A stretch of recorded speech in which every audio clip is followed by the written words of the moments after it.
The sound of dirt hitting my father's casket should have been the worst thing I heard all day, but it wasn't. That honor belongs to my husband's, whispered Ultimatum, delivered through a gritted jaw as he gripped my arm a little too tightly. Either we move in with my parents, he hissed, or I'm filing for divorce.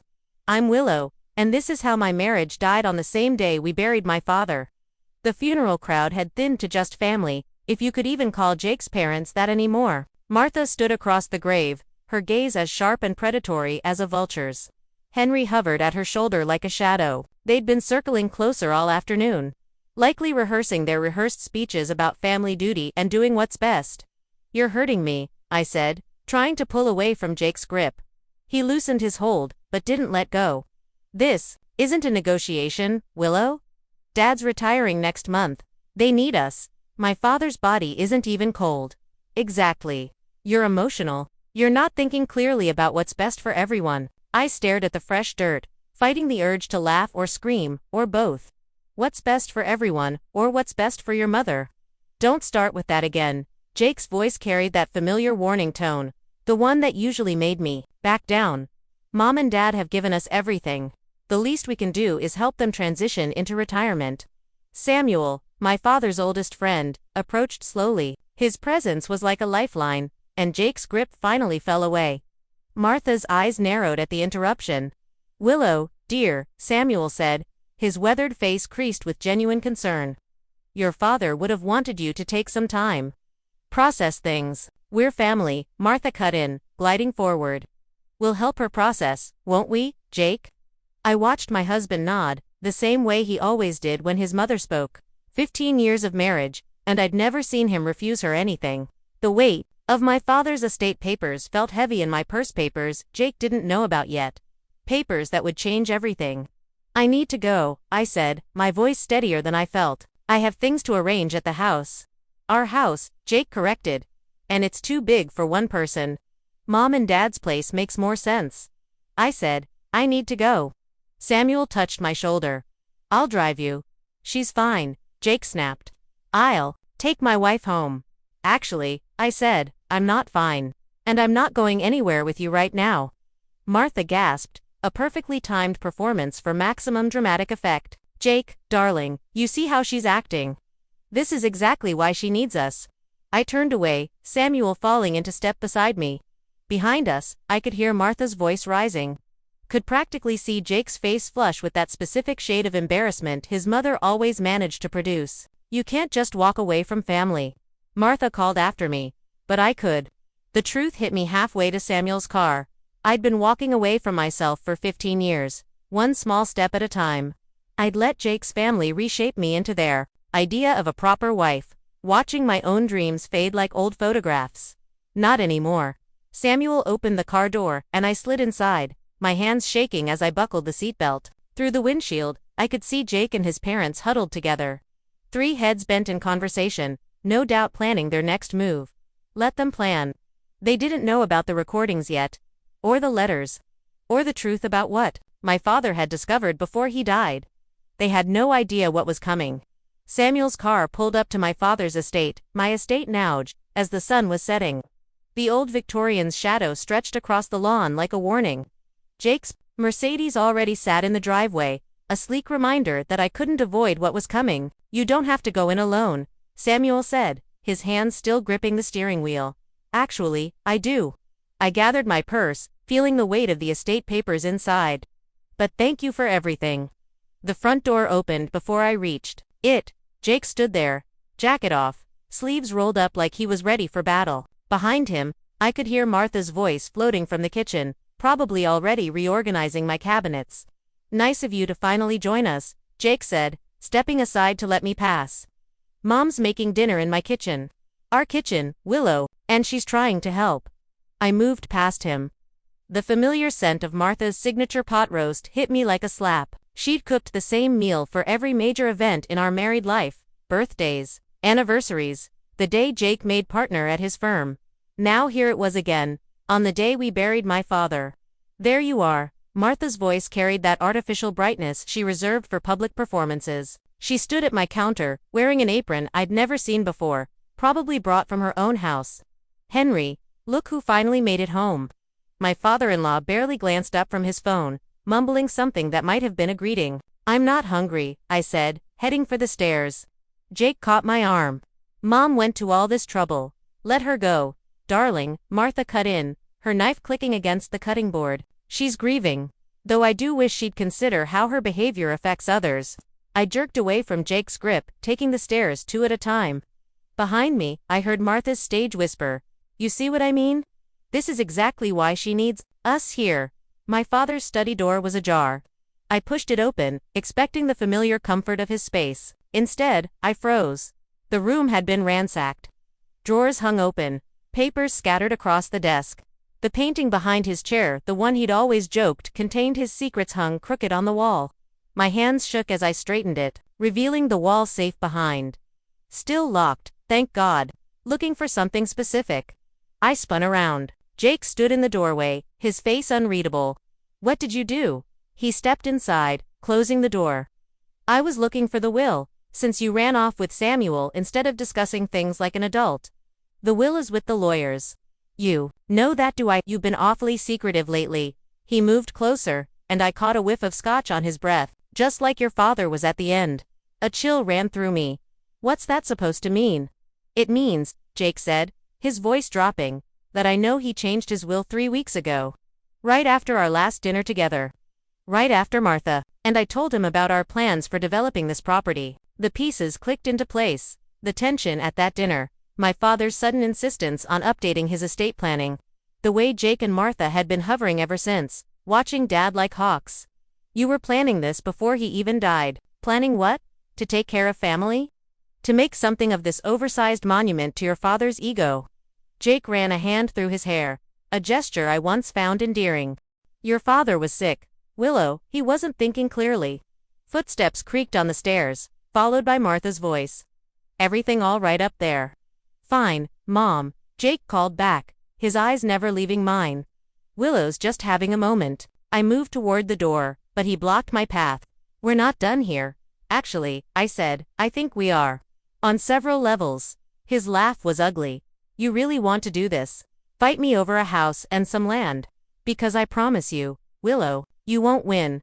I thought of the recordings in my purse. The letters. The truth about what Jake and his family had been planning all along.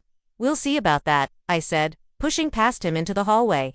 Martha stood at the top of the stairs, concern painted perfectly across her face. "Dinner's ready, dears. Why don't we all sit down and talk about this like ... family." Family. The word had never sounded more like a threat. The blueprint spread across Samuel's kitchen table might as well have been a death sentence for my father's estate. Architectural drawings showed modern buildings sprawling across the land, cutting through gardens my father had tended for 30 years. The date in the corner, 3 months ago, burned into my vision. Jake had these drawn up before Dad even got sick, I said, my fingers tracing the sharp lines that would destroy everything my father built. "Look at his signature here, and Martha's company logo." Samuel placed a steaming mug of coffee beside me. "There's more." He slid a folder across the table. Inside, I found emails between Jake and various developers, all dated weeks before my father's death. The language was careful, coded, but the intent was clear. They'd been planning to transform the estate into a luxury family compound, complete with separate wings for Jake's parents. They were just waiting for him to die. "Not exactly," Samuel said, pulling out another document. "They were waiting for him to sign this." The paper trembled in my hands as I read. A transfer of power of attorney, drafted but never signed. My father's signature line sat empty at the bottom. A small victory from beyond the grave. My phone buzzed. Another message from Jake.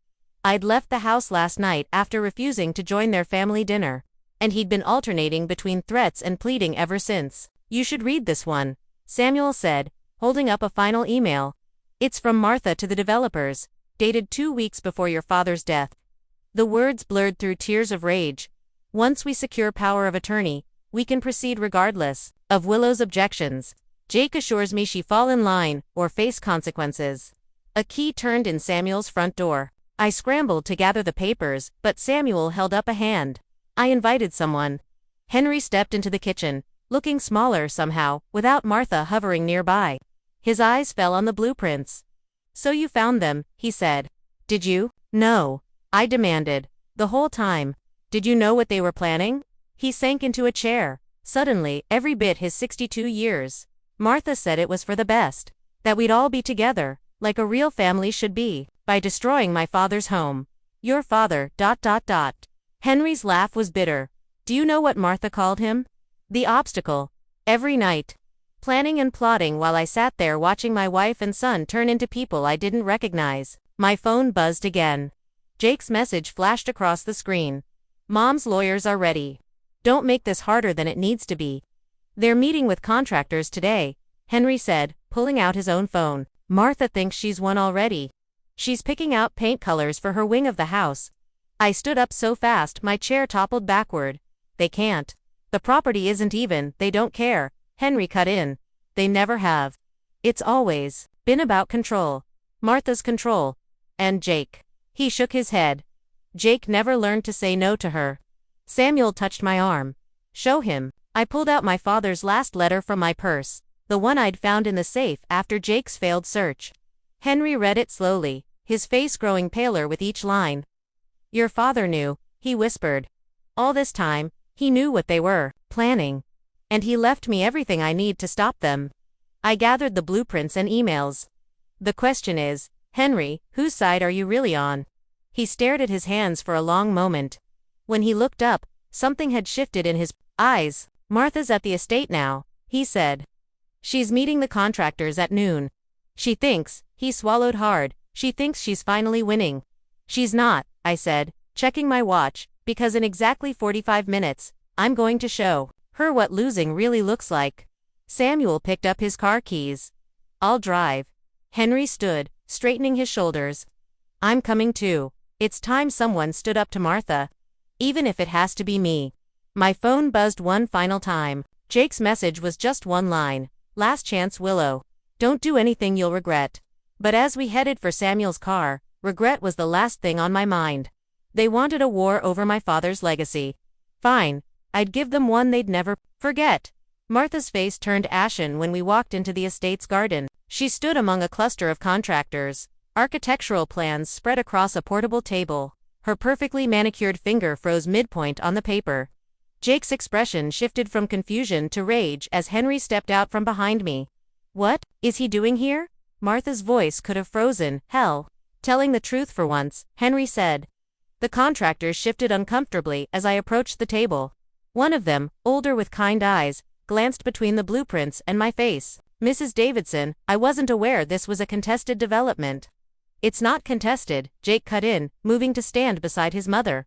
My wife is just emotional right now. Her father's passing, her father's murder. You mean? Samuel's quiet. Words dropped like bombs in the garden. Martha's clipboard clattered to the ground. Jake went still. What did you say? His voice was dangerously low. I pulled out my father's last letter, along with the medical reports we'd found hidden in his safe. Dad knew about the development plans. He also knew about the sleeping pills. Martha had been slipping into his evening tea. Convenient timing, wasn't it? His sudden decline just when you needed him to sign over power of attorney. That's ridiculous, Martha snapped, but her hands were shaking. Henry, tell them how ridiculous. This is. I found the pills in your purse, Martha. Henry's voice cracked. 3 days before he died. I told myself I was imagining things. That you wouldn't, that our son wouldn't. The contractors were already packing up, murmuring apologies and quick exits. The older one paused beside me, pressing his card into my hand. Call us when this is sorted, Mrs. Davidson. Legally sorted. Jake grabbed my arm as I tried to follow them. You're making a mistake. The mistake was thinking you ever loved me more than your mother's approval. I jerked away from him. The police are already reviewing the evidence. They're very interested in Martha's monthly prescriptions for sleeping medication and the timing of your development plans. You wouldn't dare. Martha's perfect facade cracked. After everything we've done for you, done for me. The laugh that escaped me didn't sound like my own. You mean like systematically isolating me from my friends, criticizing every decision I made, planning to destroy my father's legacy while he was still alive. We were trying to help, Jake insisted, but his eyes darted to the medical reports in my hand. Mom just wanted what was best for everyone. Best for everyone. Henry's voice rose. Our son is facing possible conspiracy charges because you couldn't wait a few more months for a legal inheritance. Because you had to control everything, everyone, all the time. Martha turned on him, teeth bared. Don't you dare turn on me, now. Everything I did for this family. No. I held up my phone, recording app running. Everything you did for yourself. And now, everyone's going to know exactly what kind of person you are. Jake lunged for the phone, but Samuel stepped between us. In the distance, sirens wailed. That'll be Detective Morris, Samuel said quietly. He's very interested in speaking with all of you. Martha's composure shattered completely. Jake, do something. But Jake just stood there, looking lost, like a puppet whose strings had been cut. For the first time, I saw him clearly, not as my husband or Martha's son, but as a hollow man who'd never had the courage to be himself. It's over, I said, watching police cars turn into the driveway. The estate stays as it is. And you all get to explain to the police exactly why my father died 3 days before your development plans were set to begin. You'll regret this, Martha hissed, but her eyes were wild with fear. I thought of my father's last days, of the confusion in his eyes that we'd all dismissed as natural decline. Of the tea Martha insisted on preparing herself, of Jake's convenient business trips that kept him away from witnessing his mother's frequent visits. No, I said, watching Detective Morris approach with his officers. I don't think I will. The handcuffs clicked shut around Martha's wrists. And somewhere in the garden, a bird began to sing. Detective Morris's words echoed through the estate's empty living room. Martha made bail an hour ago. I gripped the armchair, knuckles white. Through the window, I could see Henry pacing the garden, phone pressed to his ear. He hadn't spoken to Martha since her arrest 3 days ago. What about Jake? My voice sounded distant, even to myself. Still in custody. Morris flipped through his notes.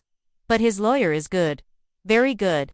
They're already spinning a story about him being manipulated by his mother, claiming he had no knowledge of the sleeping pills.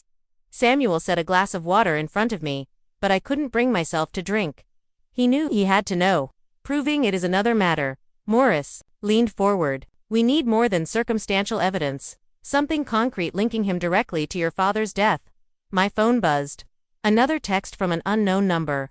I'd been getting them since Martha's arrest, each one more threatening than the last. This one made my blood freeze. Check the greenhouse, Willow. Samuel touched my shoulder. What is it? I was already moving, Morris and Samuel following as I rushed across the lawn. The greenhouse had been my father's sanctuary, filled with rare orchids he'd spent decades cultivating. The door hung slightly ajar. Inside, devastation greeted us. Every plant had been methodically destroyed, orchid stems snapped, pots shattered. On my father's workbench lay a single teacup, identical to the ones Martha had used. Don't touch anything, Morris barked, pulling out his phone. But my eyes caught something else. A flash of white beneath the broken pottery. I pointed, and Morris carefully extracted a stack of papers, bank statements, emails, a second will dated before the one we'd found in the safe. These are fake, Samuel said, examining them. They're trying to create a paper trail showing your father intended to sell the estate. Martha's handwriting, I said, recognizing the forged signatures. But the plan. This is all Jake. This is how he thinks. Henry appeared in the doorway, face ashen. Martha's gone. Her phone's disconnected and she cleared out our accounts this morning. A crash from the house made us all jump. We rushed back, Morris drawing his weapon. The front door stood wide open. Inside, Jake stood in my father's study, hands raised as 2 officers trained their weapons on him. At his feet lay the open safe, empty, looking for these. I held up the stack of evidence from the greenhouse. His eyes narrowed. You don't understand what you're doing. I understand perfectly. You and Martha thought you could forge documents, showing Dad wanted to sell, plant them in the greenhouse, make it look like he'd hidden them, then discover them after destroying the real evidence. She's lying, Jake said to Morris.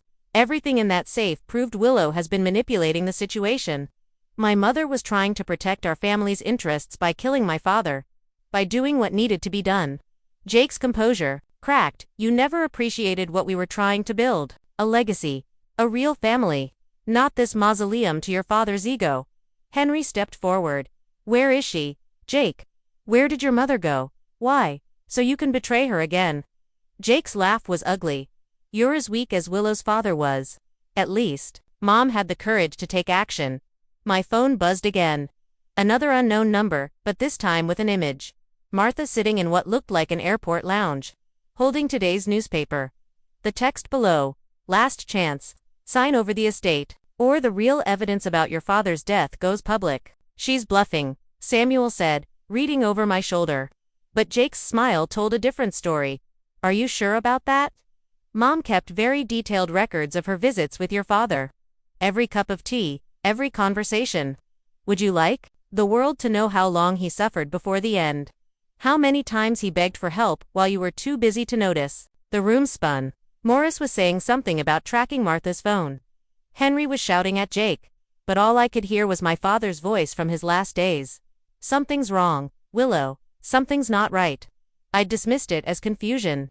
We all had. Jake's smile widened as he watched me process this. Tick-tock, Willow. How much of Dad's legacy are you willing to destroy to protect your own? Martha's evidence arrived in a plain manila envelope, delivered to the estate by courier. Inside, I found photos, handwritten notes, and a USB drive that documented every step of my father's decline. The final photo showed him in his study, cup of tea in hand, dated the day before he died. The look in his eyes, confusion, fear, betrayal, made my knees buckle. You can't trust these, Samuel said, but his voice lacked conviction. They could be manipulated. Detective Morris examined the USB drive. The metadata is intact. These are original, unaltered files. Jake sat across the room, still in handcuffs, but wearing that familiar smirk. Mom always was thorough, especially when it came to protecting the family. Protecting the family. Henry's voice cracked. She killed a man, Jake, your wife's father. She eliminated an obstacle. Jake leaned forward. Just like Willow's become an obstacle. But there's still time to fix this. Sign over the estate, and everything goes away. The evidence, the investigation, all of it. Morris's phone buzzed. He stepped away to take the call, then returned looking grim. Martha's been spotted boarding a private plane to a non-extradition country. We're trying to ground it, but too late, Jake said. She's probably already in international airspace. Tick-tock, Willow. Once she releases those files to the media, your father's legacy becomes a scandal. Every newspaper, every TV station will run stories about the confused old man who died under suspicious circumstances while his daughter was too busy to notice. My hand shook as I lifted another photo from the envelope. Dad in his garden, looking lost among his beloved orchids. Martha's handwriting on the back. Day 47. Increased dosage. Subject showing signs of severe confusion. Subject, I whispered. She documented his murder like a science experiment. She documented your negligence, Jake corrected. The devoted mother-in-law who tried to warn you something was wrong. Who stepped in to care for him while you focused on your career. The grieving widow who noticed his decline but couldn't convince his daughter to pay attention.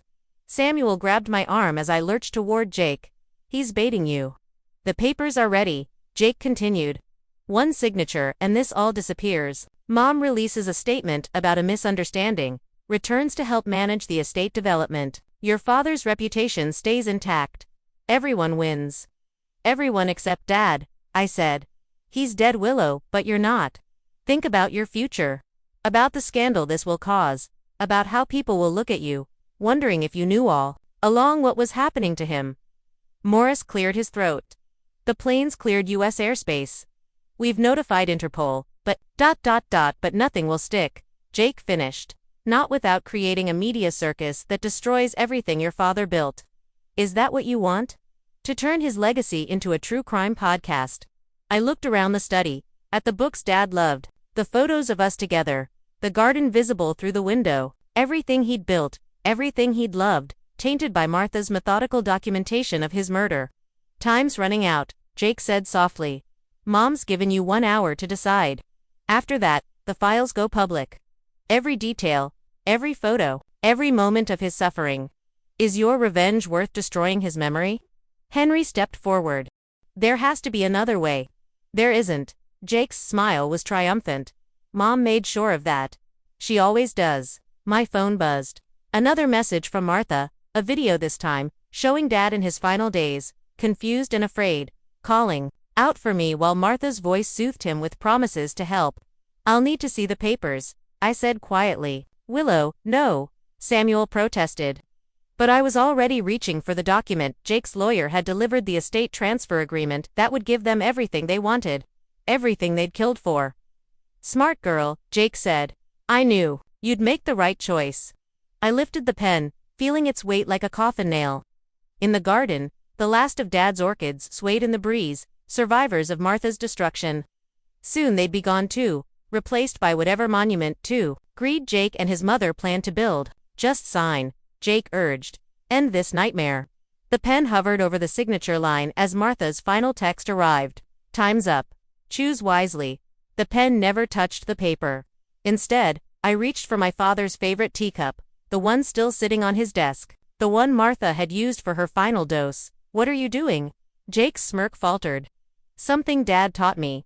I lifted the cup, examining its delicate pattern. About orchids.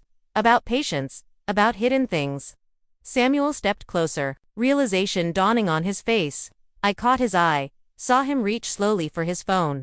Enough games, Jake snapped. Sign the papers or Mom releases everything. You mean like this? I turned the cup over, revealing the tiny camera lens embedded in its base. Dad wasn't as confused as you thought. He knew something was wrong, so he started watching, recording. The color drained from Jake's face. You're lying. The cameras were everywhere. In his teacups, his books, even the orchid pot Martha destroyed yesterday. I nodded to Morris, who was already typing on his phone. Every conversation, every cup of tea, every secret meeting about development plans, all streaming to a secure server. Impossible, Jake whispered, but his eyes darted to the cup, then to his handcuffs. Your mother was thorough, Jake. But Dad was thorough too. I placed the cup back on the desk. He knew you were planning something. He just didn't expect his own family to kill him for it. Martha's voice suddenly filled the room from Morris's phone, streaming the server's contents. Just drink your tea, Richard. Jake and I have everything under control. Jake lunged forward despite his restraints. Turn it off. Can't do that, Morris said, nodding to his officers. This is evidence now.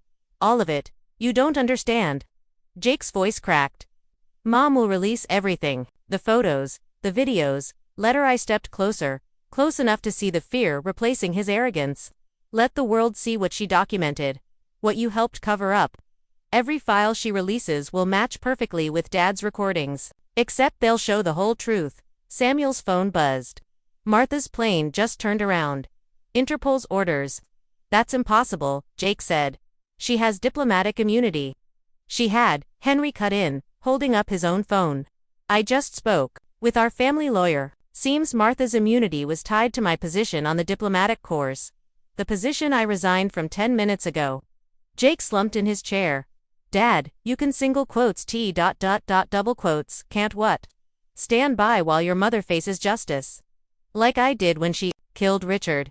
Henry's voice shook. I've done enough standing by. My phone lit up with a message from Martha, the last one she'd ever send me. You'll regret this. I typed back 3 words. Watch the tea. The officers led Jake away as Morris played more recordings. Martha's voice filled the room again, documenting her crimes in perfect detail while Dad's hidden cameras captured every moment, every confession, every calculated move. The orchids, Samuel said softly. He had cameras in the orchids she destroyed. Yesterday she thought she was destroying evidence. She was actually preserving it, I replied.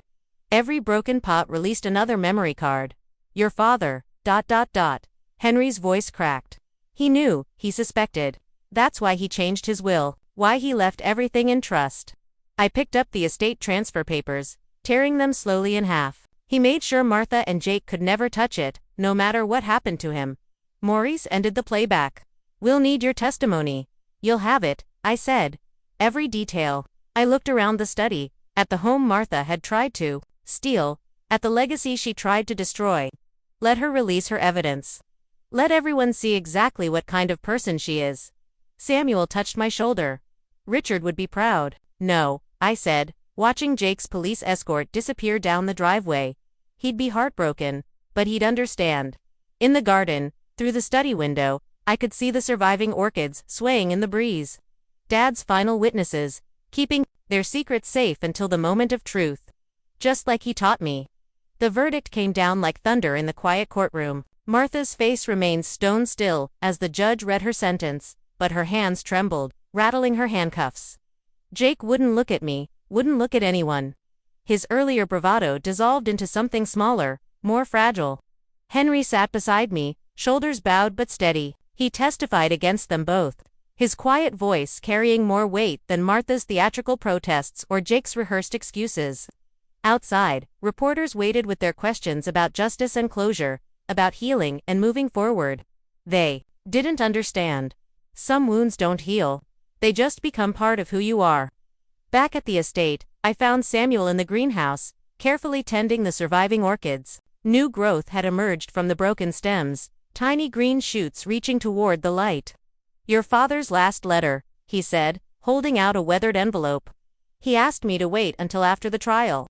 The paper felt warm, alive somehow. Inside, I found a single page covered in Dad's familiar scroll.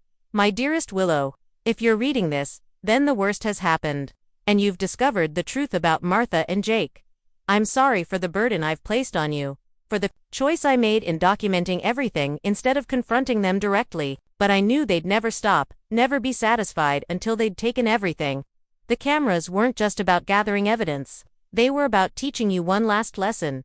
That truth, like the orchids we loved, requires patience, careful tending, and the courage to wait for the right moment to bloom. I've left you more than just the estate. I've left you the strength I always saw in you, even when you couldn't see it yourself.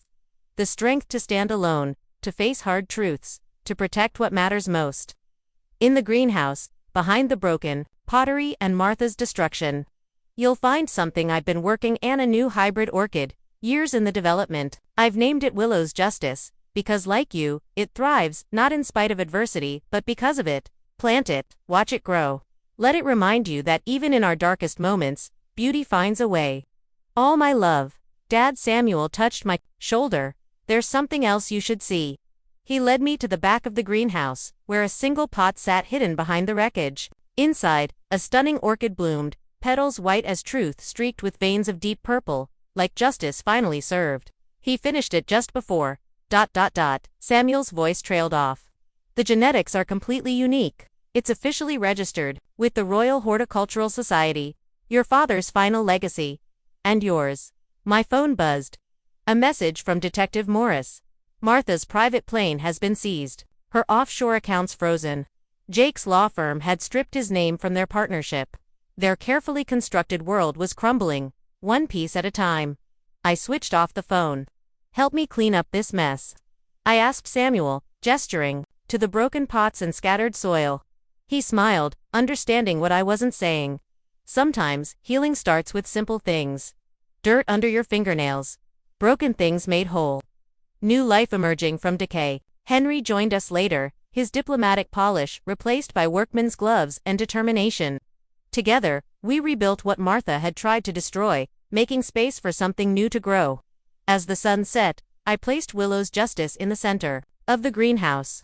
Its petals caught the fading light, transforming it into something almost otherworldly, beautiful and resilient, like truth finally found.